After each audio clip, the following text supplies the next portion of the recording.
Pero me agacho mi mano. Ahora sí.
Buenas tardes. Buenas tardes con todos. Buenas tardes. Ya hemos dado una tolerancia de 5 minutos y bueno, vamos a iniciar. Bueno, reciban un cordial saludo a nombre del Gerente Regional de Trabajo y Promoción del Empleo, el Magíster Segundo Seña. El día de hoy damos inicio al ciclo de capacitaciones y en esta tarde se encuentra a cargo del tema el magíster doctor Hernán Nique Otero, quien realizará la ponencia, el contrato de trabajo y sus beneficios sociales. Adelante, doctor. Bien, buenas tardes con todos. Gracias por estar acá con nosotros. Vamos a dar inicio a estas charlas de día sobre contrato de trabajo y los beneficios laborales de los trabajadores. Voy a compartir pantalla con ustedes, ¿sí? Y vamos viendo algunos temas. A ver, un momentito, vamos a compartir pantalla. Compartir. Ingresa, ingresa. Ingresa nuevamente. Sí, sí. ¿Dónde están? Acá, acá están. No, no, no. Ahí. Ya. Ingresa, ingresa. Dele aquí para que se abra. Ya, es parte de esto. Muy bien. ¿Sí están viendo las pantallas? ¿Estoy compartiendo pantalla? ¿Sí pueden ver? Sí, claro, sí. Muy bien. Bien, entonces, hoy día vamos a hablar un poco sobre lo que es el contrato de trabajo y los beneficios sociales de los trabajadores. Ah, en un primer momento, vamos a ver lo que es la norma, en qué se basa el contrato de trabajo. A ver, vamos a compartir la siguiente diapositiva.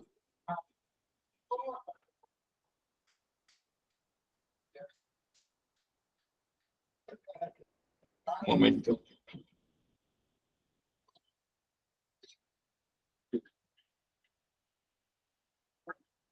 Quiero compartir un poco. Entonces, el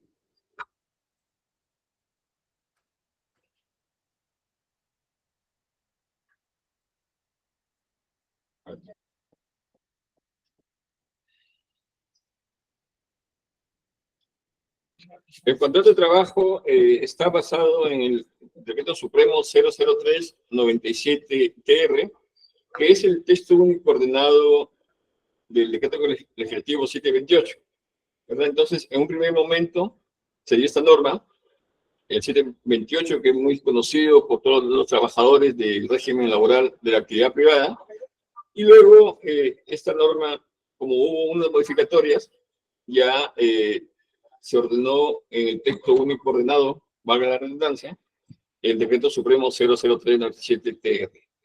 ¿Qué nos dice esta norma sobre el contrato de trabajo? En el artículo 4, nosotros podemos ver qué es lo que nos habla respecto al contrato de trabajo. En el contrato de trabajo, ¿sí? Hay tres supuestos para que estar frente a un contrato de trabajo, en la cual lo primero es que el servicio sea personalizado, o sea que el servicio lo debe dar sí o sí un trabajador o una persona, y de que haya una remuneración de por medio y de que haya un servicio y una remuneración.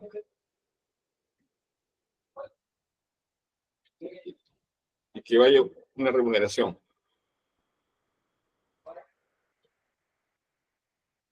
Muy bien, entonces, como les hablaba, entonces, el contrato de trabajo es un acuerdo de voluntades en la cual el trabajador da una prestación personal de servicios y a cambio de eso el empleador tiene que darle el pago de una remuneración. Por lo tanto, hay una subordinación del trabajador hacia el empleador. Entonces, la norma nos indica que, como les decía hace unos minutos, en toda prestación personal de servicios remunerados y subordinados se presume la existencia de un contrato de trabajo a plazo indeterminado. Entonces, este contrato individual de trabajo puede celebrar como lo preparaba mi abuela.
Estamos presentando unos problemas con el audio del ponente, por favor, unos minutos. Bebé.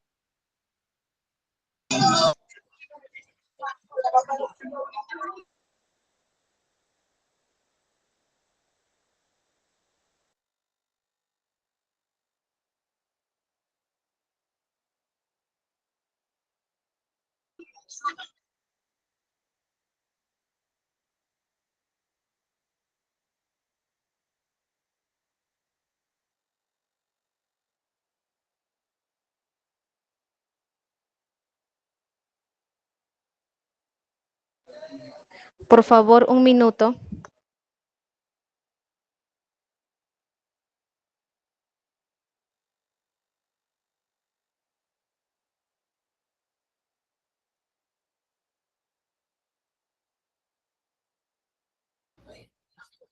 Hola. Muy bien. Pero ¿cómo lo ves? Bien, entonces les hablaba que habría que diferenciar entre lo que es un contrato de trabajo versus un contrato de locación de servicios. Entonces, en un contrato de trabajo hay tres elementos cuando estamos frente a un contrato de trabajo: la prestación personal de servicios, la subordinación y la remuneración. Bajo esos tres elementos estamos frente a un contrato de trabajo, que es diferente a la locación de servicios, ¿no? Si bien es cierto, la locación de servicios también es una prestación personal de servicios, porque lo puede hacer un contador, un abogado, pero ellos tienen autonomía, no es subordinación. O sea, me explico. Si yo, por ejemplo, tengo una empresa y yo voy a llevar casos judiciales, yo podría contratar a un abogado para que me lleven mis casos judiciales. Entonces, ahí con el abogado yo sí podría hacer un contrato de locación de servicios, porque el abogado yo no necesito que vaya todos los días a mi centro de labores.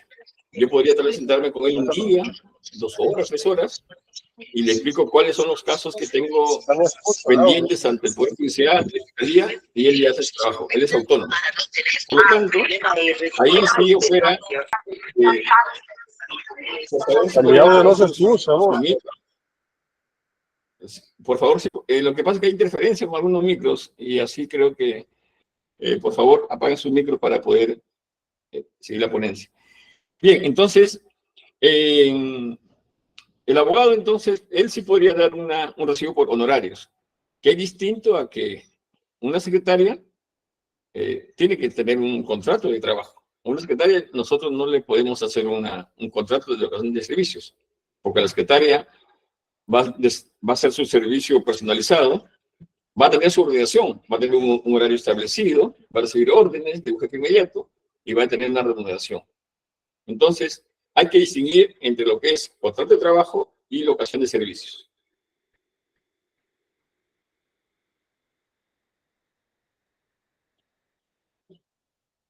Muy bien.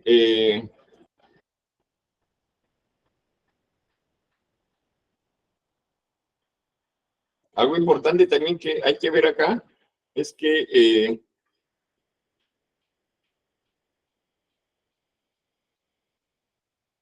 hay que diferenciar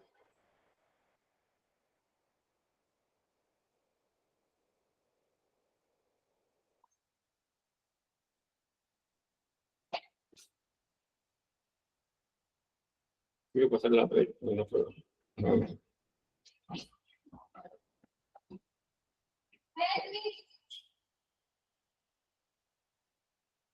Un momento, por favor, para poder pasar a la otra diapositiva.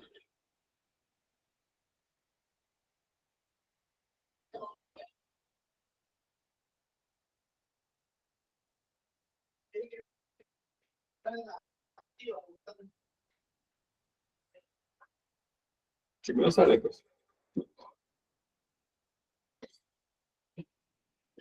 ¿Cuál es? Pero yo quiero ver también, pues, ¿cómo veo que estoy pasando? Ya regrese. No, pues sí. Entonces regreso luego y luego quiero ver, ¿no? Bien. Otra cosa importante que dice la ley, el 0397, es respecto a las reglas generales en la contratación. La norma dice que, de preferencia, la contratación debe ser a plazo indeterminado. Esa es una de las reglas que nos dice el 00397. Otra regla importante que nos habla sobre que se aplica el periodo de prueba previsto en la legislación laboral. Periodo de prueba que es por 3 meses, ¿correcto? Entonces, a veces vemos que en algunas empresas, cuando llega la inspección laboral y dicen, no, está en prueba. Pero eso es mentira, ¿no? Porque dentro del contrato ya está el periodo de prueba. O sea, el periodo de prueba está dentro del contrato. No es que primero lo tengo a prueba y luego te contrato. Eso no es así. Eso está fuera de la ley, ¿no? Entonces, si yo contrato a alguien por 6 meses, los 3 primeros meses es periodo de prueba. ¿Y es trabajador? Sí, ya es trabajador. Ya lo debo de poner en planilla del primer día. Lo debo poner en la planilla electrónica de SUNAT. Y además, otra regla es que los contratos a plazo indeterminado no exigen formalidad escrita. Basta con que usted lo registre en planilla y ya está el trabajador. Por lo tanto, pero los contratos sujetos a modalidad, eso sí exige formalidad. O sea, sí tiene que ser por escrito. Sí o sí. ¿Correcto?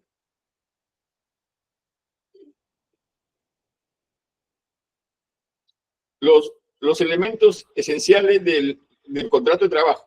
Entonces, primero, la prestación personal. Nos dice la norma que es la actividad cuya realización es objeto del contrato de trabajo, es específica de un trabajador determinado. Entonces, la prestación personal, yo contrato a alguien para que cumpla con una función determinada.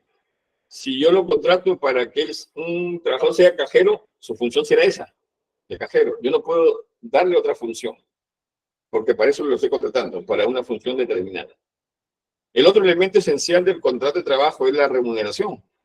La remuneración es la retribución otorgada al trabajador como contraprestación de sus servicios, ¿correcto?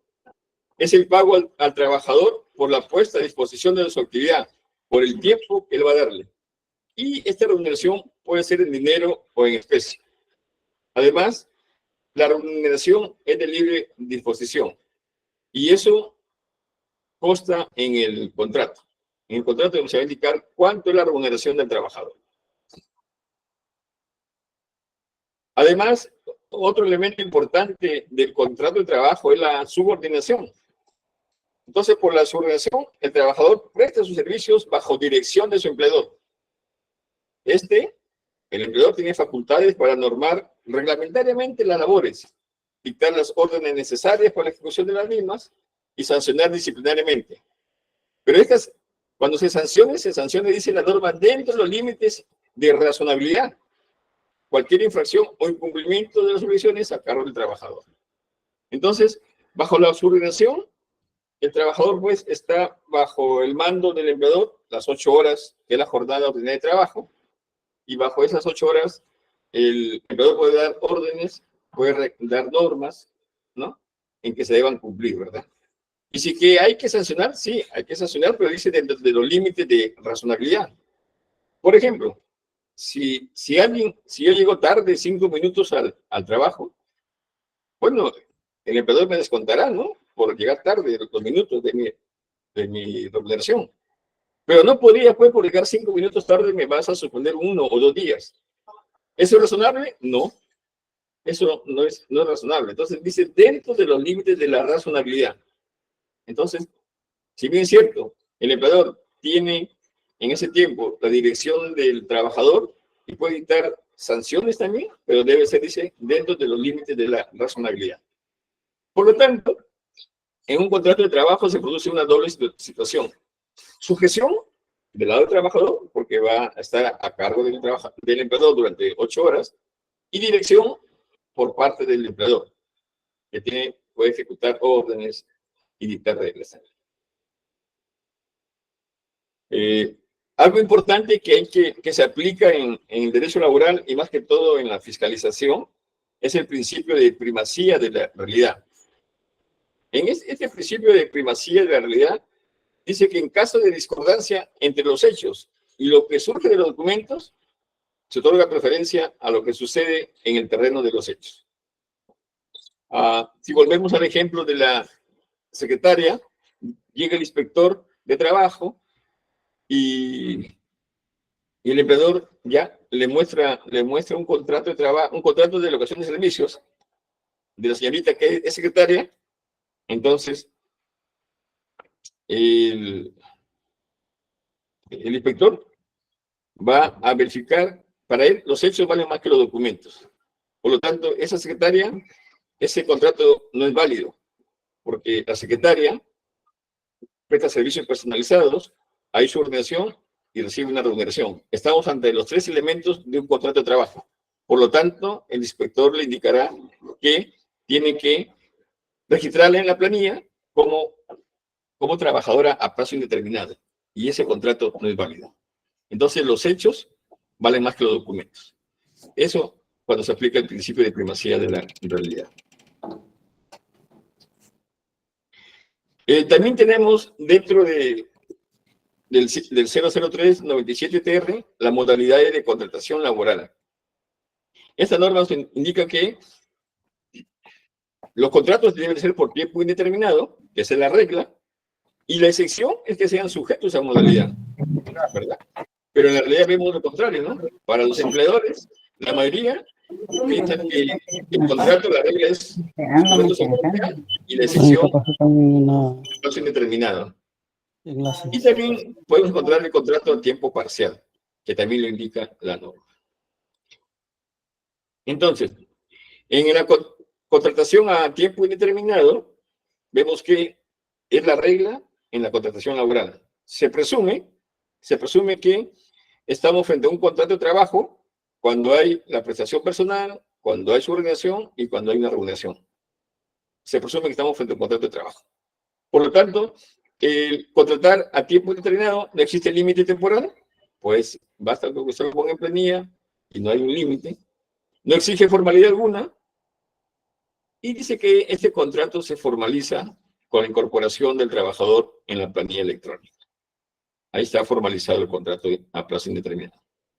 Y en los contratos sujetos a modalidad o a plazo fijo, como les llaman también algunos, su celebración exige lo siguiente: la existencia de una causa objetiva que la justifique, ¿no? Es por eso que es importante que en los contratos de trabajo, y eso se está verificando últimamente a través de la inspección laboral, que haya una causa objetiva por la cual yo estoy contratando a plazo fijo.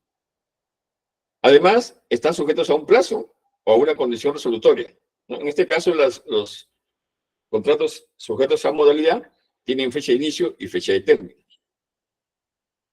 Estos contratos se hacen de manera escrita y aquí se pregunta, ¿se inscribe en la autoridad administrativa de trabajo? Ya no. Hasta el 11 de noviembre de 2016 ya no es obligatorio registrar los contratos de trabajo ante la autoridad de trabajo, en este caso la gerencia de trabajo. Solamente se registran los contratos de personal extranjero y contratos a tiempo parcial. De que lo deben firmar, sí, pues, lo debe firmar el empleador y el trabajador, sí. De que el empleador debe darle una copia del contrato al trabajador, también debe de entregarle. Eso sí, eso sigue vigente. Pero ya no se registra ante nosotros, ante la autoridad administrativa de trabajo. Y también es importante que en el contrato de trabajo sujeto a modalidad se precise el tipo de contrato a plazo fijo. Y que ya vamos a ver luego en las siguientes diapositivas los 9 tipos de contratos que hay, de acuerdo al 0397. Así también tenemos que ver algo importante, ¿no? La causa objetiva en la contratación laboral. Entonces, la causa objetiva es una situación objetiva, real, que justifica la celebración de un contrato sujeto a modalidad. ¿Por qué es que yo voy a firmar contratos laborales a plazo fijo sujetos a modalidad? Entonces, debe consignarse en el contrato y se verifica en la práctica a efectos de cumplir con el principio de causalidad, ¿no? Entonces, debe haber una causa por la cual yo voy a contratar. Y para eso hay estos tipos de contratos. No es que solamente contrate por contratar. Y es importante por eso que esta cláusula, que la causa objetiva esté en el contrato. Y entonces, la norma nos dice que tenemos 3 tipos de contratos y dentro de esos 3 tipos de contratos tenemos también 3 ítems. Por ejemplo, los contratos de naturaleza temporal, dentro de ellos tenemos el de inicio o incremento de actividad por necesidades de mercado y por reconversión empresarial. Los contratos de naturaleza accidental, dentro de ellos tenemos el ocasional, suplencia y emergencia. Y el contrato de obra o servicio específico, tenemos el servicio específico, el intermitente o el contrato de temporada. Ahora bien, los contratos de naturaleza temporal. El primero es el inicio o incremento de actividad. Nos dice que, ¿cuál es la causa? El inicio de una nueva actividad empresarial. Para tal efecto, debe entenderse como inicio de una nueva actividad empresarial, tanto el inicio de la actividad productiva. Esto es cuando recién yo creo mi empresa y comienzo mi negocio. Ahí estamos frente a un inicio de una actividad productiva. Recién, una empresa nueva, que comienza de cero.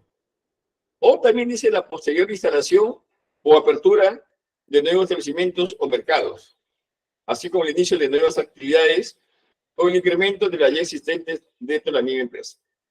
Podría ser que yo ya tengo mi empresa acá en Lambayeque y luego a los 3, 5 años deseo poner una sucursal en Piura o en Trujillo. Ahí yo podría aplicar este tipo de contrato. No estoy iniciando la actividad, pero sí estoy aperturando nuevos establecimientos, ya sea en Piura o en Trujillo. Entonces, ahí puedo aplicar también este tipo de contrato. El otro tipo de contrato es por necesidades de mercado, en la cual la atención es que por incrementos coyunturales de la producción originada por variaciones sustanciales de la demanda en el mercado. Dice, aun cuando se trate de labores ordinarias que formen parte de la actividad normal de la empresa y que no pueden ser satisfechas con el personal permanente. Entonces, puede ser que estas situaciones sean temporales e imprevisibles. Podría ser que yo tenga una mayor demanda de un cliente y necesita una mayor producción. Tal vez si anteriormente vendía 10 toneladas de productos, ahora desea 15 toneladas. Entonces, es un incremento coyuntural. Yo podría aplicar este tipo de contrato, porque es algo coyuntural nomás, ¿no? Por un breve tiempo. Y el otro tipo de contrato es la reconversión empresarial, ¿no? Nos habla de la sustitución, ampliación o modificación de las actividades desarrolladas en la empresa y en general toda variación de carácter tecnológico, tanto en las maquinarias, equipos, instalaciones, medios de producción, sistemas, métodos y procedimientos productivos y administrativos, ¿no? Acá se da cuando tal vez hay un cambio de maquinaria, ¿no? Hay una ampliación, ¿no? Una modificación de las actividades de una empresa, aplica este tipo de contrato de reconversión empresarial. Su duración máxima es de 2 años, este tipo de contrato. Luego tenemos los contratos de naturaleza accidental. Como su nombre mismo lo indica, son contratos accidentales. Por ejemplo, el ocasional, que su duración máxima es de 6 meses al año, dice la causa es la atención de necesidades transitorias distintas a la actividad habitual del centro de trabajo. Por ejemplo, si yo tengo mi centro de trabajo, una factoría, ¿verdad? Una factoría, ¿no? Donde hay torno y todo lo demás, y tal vez necesito que le hagan mantenimiento a mis maquinarias, y necesito que mantenimiento es una vez al año por una semana. Por eso yo puedo contratar a alguien ocasional para que le dé mantenimiento a mi torno y a todas mis maquinarias que tengo. Entonces son actividades distintas y transitorias a la actividad principal, que solamente es por una semana. El otro tipo de contrato es de suplencia. Y de suplencia su duración máxima es lo que sea necesaria. ¿En qué momento utilizamos este tipo de contrato? Dice, para la sustitución de un trabajador estable, cuyo vínculo laboral se encuentra suspendido por alguna causa justificada, prevista en la legislación vigente o disposiciones convencionales. ¿Cómo así? Supongamos que un trabajador pide licencia por capacitación por 1 año, y entonces su vínculo va a estar vigente, pero está suspendido por la licencia por capacitación. Entonces, ahí nosotros podemos contratar a un trabajador bajo este contrato de suplencia, para que lo supla mientras dure el tiempo en el cual este trabajador estable o permanente está en capacitación. Y el otro tipo de contrato es el contrato de emergencia. Dice que su duración máxima lo que dure la emergencia. Y este se da para atender necesidades promovidas por caso fortuito o fuerza mayor, ¿no? Entonces, la emergencia es que hubo, pues, tal vez algún desastre natural, ¿verdad? Hubo un incendio, ¿no? Caso fortuito o fuerza mayor. Entonces, yo puedo contratar personal mientras dure esa emergencia. Ahí aplica este tipo de contratos. Y los contratos para obra o servicio, tenemos el de obra o servicio específico, su duración máxima es 5 años. Dice que para cubrir actividades con objeto previamente establecido y de duración determinada, ¿no? Se entiende que hay un obra o un servicio específico, ya como nos misma norma indica, es un objeto para cuál yo estoy contratando y tiene una fecha de inicio y una fecha de término. Entonces, ya está establecido hasta cuándo yo puedo contratar a este tipo de personal. Ahí aplica este contrato. El otro contrato es también el contrato intermitente. Intermitente, su duración máxima no hay una duración máxima. ¿Para qué? ¿En qué momento podemos hacer este tipo de contratos? Para cubrir necesidades de las actividades de la empresa que por su naturaleza son permanentes pero discontinuas, ¿no? Por ejemplo, este tipo de contratos más se da en las empresas agroindustriales, ¿verdad?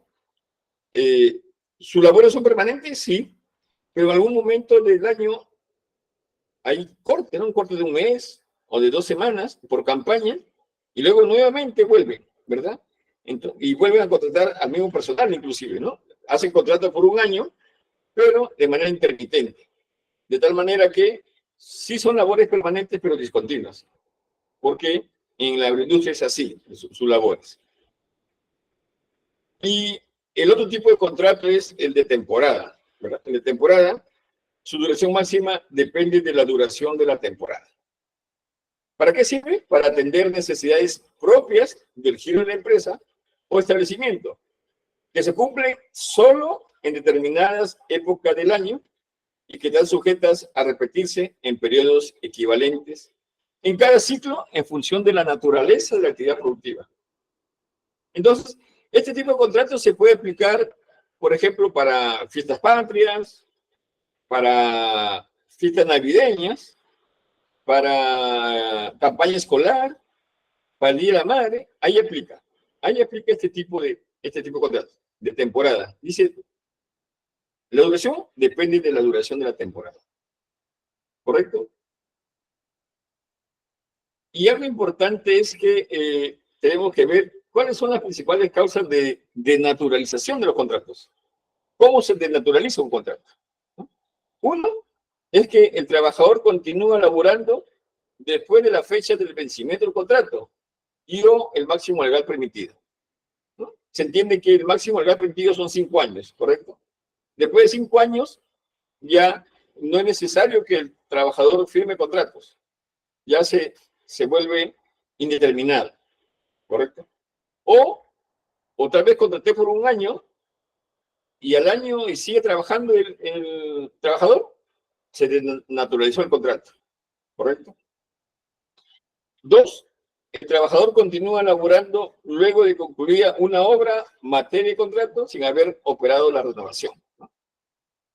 Esto aplica en el contrato de obra o servicio específico, ¿verdad? Acabó la obra o el servicio específico y sigue trabajando el trabajador. No hubo renovación. También ahí se desnaturaliza el contrato. Punto 3. El trabajador continúa la prestación de sus labores sin que se reincorpore el titular, vencido el término legal o convencional. Entonces, aquí estamos hablando del tipo de contrato, ¿cuál? Del contrato por suplencia, ¿verdad? Dice que continúa laborando sin que se reincorpore el titular. El titular debió reincorporarse el día de ayer y hoy día seguir laborando. Por lo tanto, ese contrato de suplencia se desnaturaliza. Y como número 4, el trabajador demuestra la existencia de simulación o fraude a las normas. Y el trabajador tendrá que probarlo, que el empleador, ¿no?, está simulando estos tipos de contratos, o quiere irse más allá de los 5 años, y entonces tendría que denunciarlos. Entonces, en estos 4 no basta con que yo lo diga, ¿no? Sino es que tendría que el trabajador acudir a SUNAFIL, quien ahora fiscaliza, quien hace las inspecciones, para que un inspector SUNAFIL verifique que el contrato ha sido denaturalizado y por lo tanto el trabajador debe pasar de un contrato a plazo fijo a plazo indeterminado. Hasta ahí lo que son los contratos a plazo modales, y ahora vamos a ver el contrato a tiempo parcial. Entonces, el contrato a tiempo parcial es el que se cumple una jornada de trabajo efectiva inferior a las 4 horas diarias en promedio. ¿Correcto? En otras palabras, el contrato a tiempo parcial es aquel que no supera las 20 horas a la semana. No está sujeto a ningún límite temporal, puede ser el tiempo que sea necesario. Formalidades, debe constar por escrito, sí, y debe ser presentado ante la autoridad administrativa de trabajo para su conocimiento. Se registran estos contratos ante la autoridad. También hay que saber que dentro del contrato de trabajo, las causas de suspensión del contrato, la invalidez temporal, la enfermedad y el accidente comprobados, la maternidad durante el descanso pre y postnatal, el descanso vacacional, la sanción disciplinaria, la inhabilitación administrativa o judicial por periodo no superior a 3 meses, el permiso o licencia concedido por el empleador y el caso fortuito y la fuerza mayor. ¿No? Entonces tenemos 3, 6, 8 causas de suspensión del contrato de trabajo, que lo suspende por un tiempo nomás. Distinto a hablar de las causas de extinción del contrato. ¿Cuándo se extingue un contrato de trabajo? Al fallecimiento del trabajador o del empleador, si es persona natural. Cuando renuncia o retiro voluntario del trabajador, cuando termina la obra o servicio específico, el cumplimiento de la condición resolutoria y el vencimiento del plazo en los contratos. También se extingue el contrato por mutuo disenso entre trabajador y empleador, por la invalidez absoluta permanente, por la jubilación o también por el despido, en los casos y formas permitidos por la ley. También es otra manera de extinción del contrato. Y los beneficios sociales de los trabajadores, los principales beneficios, que son 3, al momento de liquidar: la compensación por tiempo de servicios, la CTS, que tiene la condición de beneficio social de previsión de las contingencias que origine el cese en el trabajo. Entonces, la CTS se devenga del primer mes de iniciado el vínculo laboral. Entonces, si un trabajador laboró menos de 30 días, no hay nada que liquidar. Dice que se devenga al primer mes, o sea, a los 30 días se devenga todo beneficio. En este caso, la CTS. Y la CTS se deposita semestralmente en la institución elegida por el trabajador. Es el trabajador quien elige la entidad bancaria o financiera y en la moneda nacional o extranjera. ¿Cuándo se deposita? Los primeros 15 días de mayo, que ya estamos en estos momentos. La norma no dice el 15 de mayo, dice los primeros 15 días de mayo. Pero los empleadores, casi la mayoría, lo depositan justo el 15 de mayo, ¿no? Pero dice los primeros 15 días de mayo y los primeros 15 días de noviembre, según sea el caso. ¿Qué trabajadores están comprendidos? Aquellos que cumplan cuando menos en promedio una jornada mínima diaria de 4 horas. Ellos están comprendidos en la CTS. Así también, otro beneficio social son las vacaciones, que están normados por el decreto legislativo 713, y el trabajador tiene derecho a 30 días calendario de descanso vacacional por cada año completo de servicios. La oportunidad de descanso vacacional será fijada de común acuerdo entre el empleador y el trabajador. Claro, desde luego, ¿no? No es que todos los trabajadores se van el mismo mes, y entonces, ¿quién queda en la empresa? No, sino que hay una programación de vacaciones y hay un acuerdo entre empleador y trabajador, ¿no? ¿Verdad? Entonces, la remuneración vacacional es el equivalente a la que el trabajador hubiera percibido habitualmente en caso de continuar laborando, ¿no? Si mi remuneración son 4.000 soles, pues me corresponde que mi remuneración vacacional sea 4.000 soles, ¿no? Porque mi sueldo es como si estuviera trabajando. Y por último, El otro beneficio son las gratificaciones, que está normado por la ley 27735, en la cual nos indica pues que los trabajadores del régimen laboral de actividad privada perciben 2 gratificaciones al año. Una con motivo de fiestas patrias y la otra con ocasión de Navidad, ¿verdad? La de fiestas patrias se calcula del mes de enero a junio por semestres y se paga los 15 primeros días de julio. Lo de la Navidad se calcula del mes de julio, del mes 7 a diciembre, del mes 12, también 6 meses, y se paga los primeros 15 días de diciembre. El monto de cada una de las gratificaciones es equivalente a la remuneración que percibe el trabajador. Igual, ¿verdad? Si mi sueldo es 5.000 soles, mi gratificación será pues 5.000 soles, ¿verdad? Más, inclusive el 9%, ¿no? De bonificación extraordinaria, que antes se descontaba y pasaba a salud, ¿verdad? Ahora no, ahora ese 9% va como bonificación extraordinaria al trabajador. O sea, suma, ¿verdad? 5.000 más el 9%. Y estas gratificaciones también serán abonadas en la primera quincena de los meses de julio y diciembre, según sea el caso. ¿Sí? Bien, espero haber dado algunas pautas para ustedes. Y quiero compartir algo que nos dejó Nelson Mandela, ¿no? Nelson Mandela nos dice que la educación es el arma más poderosa que puedes usar para cambiar el mundo. Sí, ahora, no sé si tal vez algunas consultas, algunas preguntas, estamos a su disposición. Si tienen alguna pregunta para el magíster Niken, por favor. Muy bien. Bien, nos escriben, se puede solicitar pago adelantado de las vacaciones. Lo que se puede pedir, se suele pedir adelanto de vacaciones, o tal vez, pero por casos muy de emergencia, ¿correcto? Las vacaciones gozadas. Lo del pago, sí, ya está de acuerdo a la disponibilidad de la empresa, ¿no? En algunos casos se suele inclusive dar vacaciones. Algunos lo suelen pedir todo el mes, que es normal, pero algunos trabajadores concuerdan con el empleador en tal vez pedir por semanas o algunos días, porque siempre van a haber algunas emergencias. Entonces, en el régimen laboral privado ya es acuerdo, pues, ¿no?, entre el empleador y el trabajador.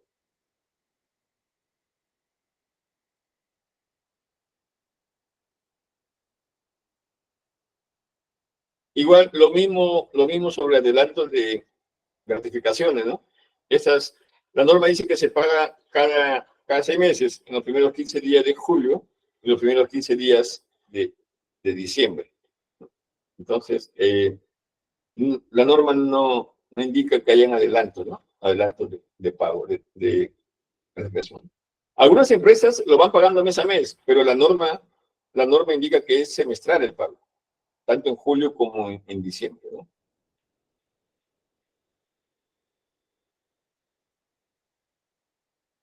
También hacerles saber que ahí está el link que pueden registrar su asistencia, aquellos que aún no lo han hecho. Está el link fijado ahí por nuestra compañera Silvia Bautista, para que ustedes puedan registrarse sus asistencias. Bien, ¿alguna pregunta, alguna duda más? Estamos para responderles. Si no, en caso contrario, les agradecemos por estar acá con nosotros. Y, no sé, le doy el paso a la doctora Claudia. ¿Alguna pregunta que pueda haber? O si no, puede cerrar usted ya la charla. Muchas gracias, magíster. Solamente para indicarles a todos los que se han conectado que se puedan registrar, ya que los certificados se van a lanzar con los datos de su nombre, DNI y correo electrónico. Si yo no tengo esa información, no voy a poder tramitar ni gestionar los certificados de la capacitación. Así que, por favor, todos regístrense en el link. Y gracias, magíster, por la bonita capacitación y gracias a todos por haberse conectado. Muy bien, muchas gracias a todos. Un gusto haber estado con ustedes en este